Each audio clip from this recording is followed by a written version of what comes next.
요엘서 1장. 이것은 주님께서 부두엘의 아들 요엘에게 하신 말씀이다. 농사를 망친 백성의 통곡. 나이 많은 사람들아 들어라. 유다 땅에 사는 사람들아 모두 귀를 기울여라. 너희가 살고 있는 지금이나 너희 조상이 살던 지난날에 이런 일이 일어난 적이 있느냐. 너희는 이것을 자녀들에게 말하고 자녀들은 또 그들의 자녀들에게 말하게 하고 그들은 또 그 다음 세대에 말하게 하여라. 풀무치가 남긴 것은 메뚜기가 갉아먹고 메뚜기가 남긴 것은 누리가 썰어먹고 누리가 남긴 것은 황충이 말끔히 먹어버렸다. 술을 즐기는 자들아 깨어나서 울어라. 포도주를 좋아하는 자들아 모두 다 통곡하여라. 포도 농사가 망하였으니 세수를 만들 포도가 없다. 세수 없이 많고 강한 메뚜기 군대가 우리의 땅을 공격하였다. 그들의 이빨은 사자의 이빨과 같고 날카롭기가 암사자의 송곳니와 같다. 그들이 우리의 포도나무를 망쳐놓았고 우리의 무화과 나무도 구루터기만 남겨놓았다. 나무 껍질을 다 벗겨서 그 줄기가 모두 하얗게 말랐다. 백성아 울어라. 약혼자를 잃고 슬퍼하는 처녀처럼 굵은 베옷을 걸치고 울어라. 성전에 날마다 바치는 곡식 제물도 동나고 부어드리는 제물도 떨어지니 주님을 모시는 제사장들이 탄식한다. 밭이 황폐하구나. 곡식이 다 죽고 포도송이가 말라 쪼그라들고 올리브 열무가 말라 비틀어지니 땅이 통곡하는구나.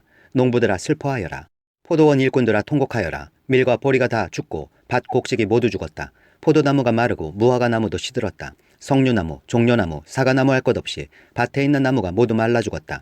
백성의 기쁨이 모두 사라졌다. 제사장들아 굵은 베옷을 입고 슬피 울어라. 제단 앞에서 섬기는 자들아 통곡하여라. 하나님을 섬기는 제사장들아 굵은 베옷을 입고 성전으로 가서 밤을 새워 통곡하여라. 너희가 날마다 아침 저녁으로 하나님이 성전에 바칠 곡식 제물과 부어드릴 제물이 떨어졌다. 거룩한 금식을 선포하고 성회를 열어라. 장로들과 유다 땅에 사는 모든 백성을 불러 주 너희 하나님의 성전에 모으고 주님께 부르짖어라. 슬프다 그날이여. 주님께서 심판하실 날이 다가왔다. 전능하신 분께서 보내신 바로 그 파멸의 날이 다가왔다. 곡식이라고는 구경조차 할 수 없다. 우리 하나님의 성전에는 기쁨도 즐거움도 없다. 씨앗이 흙덩이 속에서 모두 말라 죽고 광마다 텅텅 비고 가물어 거두어 드릴 곡식이 없어서 창고는 폐허가 된다. 풀밭이 없어 가축들이 울부짖고 소떼가 정신없이 헤매며 양떼도 괴로워한다. 주님 제가 주님께 부르짖습니다. 불볕에 광야의 풀이 모두 타 죽고 들의 나무가 이글거리는 불꽃에 모두 타 버렸습니다. 시내에도 물이 마르고 광야의 초원이 다 말라서 들짐승도 주님께 부르짖습니다. 2장. 주님이 나를 경고하는 메뚜기 떼. 너희는 시온에서 뿔 나팔을 불어라. 하나님의 거룩한 산에서 경보를 울려라. 유다 땅에 사는 백성아 모두 떨어라. 주님이 날이 오고 있다. 그날이 다가오고 있다.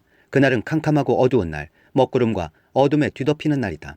셀 수 없이 많고 강한 메뚜기 군대가 온다. 마치 어둠이 산등성이를 넘어오듯이 새까맣게 다가온다. 까마득한 옛날까지 거슬러 올라가 보아도 이런 일은 없었다. 앞으로 1000만 대에 이르기까지도 다시는 이런 일이 없을 것이다. 그들이 불처럼 초목을 삼키고 지나가면 지나간 자리에서는 불꽃이 활활 타오른다. 그들이 오기 전에는 이 땅이 에덴 동산 같으나 한번 지나가고 나면 황량한 사막이 되어버린다. 그 앞에서는 살아남은 것이 하나도 없다. 그들은 떼지어 몰려오는 말과 같고 달려오는 군마와 같다. 이 봉우리에서 저 봉우리로 달리는 소리는 병거의 굉음과도 같고 불꽃이 건포를 태우는 소리와도 같다. 그들은 막강한 군대가 공격 명령을 기다리는 것 같이 전열을 갖춘다. 그들이 접근하면 모두들 자지러지고 모두들 얼굴빛이 하얗게 질린다. 그들은 용사처럼 공격하고 군인처럼 성벽을 기어오른다. 제각기 줄을 맞추어 똑바로 전진하고 아무도 진로를 벗어나지 않는다. 서로 밀치지도 않고 제각기 줄을 맞추어 진군한다. 빗발치듯 쏟아지는 투창을 뚫고 전진한다. 그들의 행렬은 끊어지지 않는다. 드디어 성 안으로 들어간다. 성벽을 뛰어넘고 건물을 기어오르고 도둑처럼 창문을 넘어 집 안으로 쳐들어간다. 전진할 때에는 땅이 진동하고 온 하늘이 흔들린다. 해와 달이 어두워지고 별들이 빛을 잃는다. 주님께서 큰 음성으로 당신의 군대를 지휘하신다. 병력은 헤아릴 수 없이 많고 명령을 따르는 군대는 막강하다. 주님의 날은 놀라운 날, 가장 무서운 날이다. 누가 감히 그날을 견디어낼까? 회개를 촉구하다. 지금이라도 너희는 진심으로 회개하여라. 나 주가 말한다. 금식하고 통곡하고 슬퍼하면서 나에게로 돌아오너라. 옷을 찢지 말고 마음을 찢어라. 주 너희의 하나님께로 돌아오너라. 주님께서는 은혜롭고 자비로우시며 오래 참으시며 한결같은 사랑을 늘 베푸시고 불쌍히 여기는 마음이 많으셔서 뜻을 돌이켜 재앙을 거두기도 하신다. 행여 주님께서 마음과 뜻을 돌이키시고 오히려 복까지 베푸셔서 너희가 주 하나님께 곡식 제물과 부어 드리는 제물을 바칠 수 있기까지 하실는지 누가 아느냐. 너희는 시온에서 뿔 나팔을 불어라. 거룩한 금식을 선포하고 성회를 열어라. 백성을 한데 모으고 회중을 거룩하게 구별하여라. 장로들을 불러 모으고 어린아이들과 젖먹이들도 불러 모아라. 신랑도 신방에서 나오게 하고 신부도 침실에서 나오게 하여라. 주님을 섬기는 제사장들은 성전 현관과 번제단 사이에서 울면서 호소하여라. 주님, 주님의 백성을 불쌍히 여겨주십시오. 주님이 소유인 이 백성이 이방인들에게 통치를 받는 수모를 당하지 않게 하여 주십시오. 세계 만민이 그들의 하나님이 어디에 있느냐 하면서 조롱하지 못하게 하여 주십시오. 하나님이 땅을 비옥하게 하시다. 그때에 주님께서 땅이 당한 일로 마음 아파하시고 당신의 백성을 불쌍히 여기셨다. 주님께서 백성에게 대답하셨다. 내가 너희에게 곡식과 포도주와 올리브 기름을 주어서 아쉬움이 없도록 하겠다. 다시는 다른 나라가 너희를 조롱거리로 만들지 못하게 하겠다. 북쪽에서 온 메뚜기 군대를 멀리 쫓아버리겠다. 메마르고 황량한 땅으로 몰아내겠다. 전이 부대는 사해에 몰아넣고 후이 부대는 지중해에 몰아넣겠다. 시체 썩는 냄새, 그 악취가 코를 찌를 것이다. 주님께서 큰일을 하셨다. 땅아, 두려워하지 말아라. 기뻐하고 즐거워하여라. 주님께서 큰일을 하셨다. 들짐승들아, 두려워하지 말아라. 이제 광야에 풀이 무성할 것이다. 나무마다 열매를 맺고 무화과 나무와 포도나무도 저마다 열매를 맺을 것이다. 시온에 사는 사람들아, 주 너희의 하나님과 더불어 기뻐하고 즐거워하여라. 주님께서 너희를 변호하여 가을비를 내리셨다. 비를 흡족하게 내려주셨으니 옛날처럼 가을비와 봄비를 내려주셨다. 이제 타작마당에는 곡식이 가득 쌓이고 포도주와 올리브 기름을 짜는 틀마다 포도주와 기름이 넘칠 것이다. 메뚜기와 누리가 썰어먹고 황충과 풀무치가 삼켜버린 그 여러 해의 손해를 내가 너희에게 보상해주겠다. 그 엄청난 메뚜기 군대를 너희에게 보내어 공격하게 한 것은 바로 나다. 이제 너희가 마음껏 먹고 배부를 것이다. 너희에게 놀라운 일을 한 주, 너희의 하나님의 이름을 너희가 찬양할 것이다. 나의 백성이 다시는 수치를 당하지 않을 것이다. 이스라엘아, 이제 너희는 알게 될 것이다. 내가 너희 가운데 있다는 것과 내가 주 너희의 하나님이라는 것과 나 말고는 다른 신이 없다는 것을 깨닫게 될 것이다. 나의 백성이 다시는 수치를 당하지 않을 것이다. 주님께서 심판하시는 날. 그런 다음에 내가 모든 사람에게 나의 영을 부어주겠다. 너희의 아들, 딸은 예언을 하고 노인들은 꿈을 꾸고 젊은이들은 환상을 볼 것이다.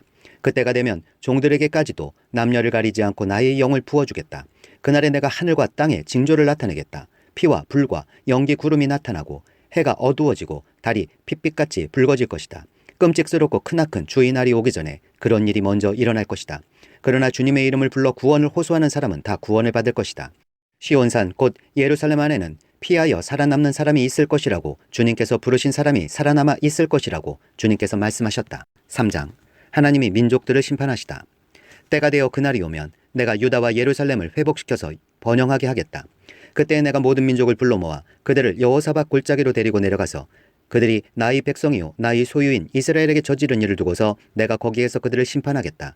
그들이 나의 백성을 여러 민족 속에 흩어놓고 또 나의 땅을 나누어 가지고 제비를 뽑아 나의 백성을 나누어 가졌기 때문이다. 소년을 팔아서 창녀를 사고 소녀를 팔아서 술을 사 마셨기 때문이다. 두로와 시돈과 블레셋의 모든 지어가 너희가 나에게 무엇을 하려고 하느냐? 너희는 내가 할 일을 보복할 셈이냐? 너희가 나에게 무슨 보복을 한다면 너희가 한 그대로 내가 당장 너희에게 갚아주겠다. 너희가 나의 은과 금을 약탈해 갔으며 나의 가장 귀한 보물을 너희의 신전으로 가져갔으며 유다 백성과 예루살렘 시민을 그리스 사람에게 팔아넘기며 나라 밖 먼 곳으로 보냈다. 너희가 그들을 멀리 팔아넘겼지만 내가 그들을 거기에서 돌아오게 하고 너희에게는 너희가 그들에게 한 그대로 갚아주겠다. 이제는 내가 유다 사람을 시켜서 너희의 아들, 딸들을 팔겠다. 유다 사람은 너희 자녀들을 먼 나라 스바 사람에게 팔 것이다. 나 주의 말이다. 너희는 모든 민족에게 이렇게 선포하여라. 전쟁을 준비하여라. 용사들을 무장시켜라. 군인들을 모두 소집하여 진군을 개시하여라. 보습을 쳐서 칼을 만들고 낫을 쳐서 창을 만들어라. 병약한 사람도 용사라고 외치고 나서라. 사방의 모든 민족아, 너희는 모두 서둘러 오너라. 이 평원으로 모여라. 주님의 군대를 보내셔서 그들을 치십시오. 민족들아, 출발하여라. 여호사밧 골짜기로 오너라. 내가 거기에 머물면서 사방의 민족들을 모두 심판하겠다. 거두어들일 곡식이 다 익었으니 너희는 낯을 가지고 와서 곡식을 거두어라. 포도주 틀이 가득히 차고 포도주 동마다 술이 넘칠 때까지 포도를 밟듯이 그들을 짓밟아라. 그들의 죄가 크기 때문이다. 판결의 골짜기에 수많은 무리가 모였다. 판결의 골짜기에서 주님께서 심판하실 날이 가까이 왔다. 해와 달이 어두워지고 별들이 빛을 잃는다. 하나님의 백성에게 복을 주시다. 주님께서 시온에서 외치시고 예루살렘에서 큰 소리를 내시니 하늘과 땅이 진동한다. 그러나 주님께서는 당신의 백성에게 피난처가 되실 것이다. 이스라엘 자손에게 요새가 되실 것이다. 이스라엘아, 그때의 너희는 내가 주 너희의 하나님임을 알아야 한다. 나는 거룩한 산 시온에서 산다. 예루살렘은 거룩한 곳이 되고 다시는 이방 사람이 그 도성을 침범하지 못할 것이다. 그날이 오면 산마다 새 포도주가 넘쳐 흐를 것이다. 언덕마다 젖이 흐를 것이다. 유다 개울마다 물이 가득 차고 주의 성전에서 샘물이 흘러나와 시딤 골짜기에 물을 태워줄 것이다. 그러나 이집트는 황무지가 되고 에돔은 황량한 사막으로 바뀐다. 그들이 유다 땅에 들어와서 백성을 폭행하고 죄 없는 사람을 죽였기 때문이다. 유다 땅은 영원히 있겠고 예루살렘도 대대로 그러할 것이다. 사람들이 학살을 당하여도 내가 그 원수를 갚아주지 않았으나 이제는 원수를 갚아주겠다. 나 주는 시온에서 산다.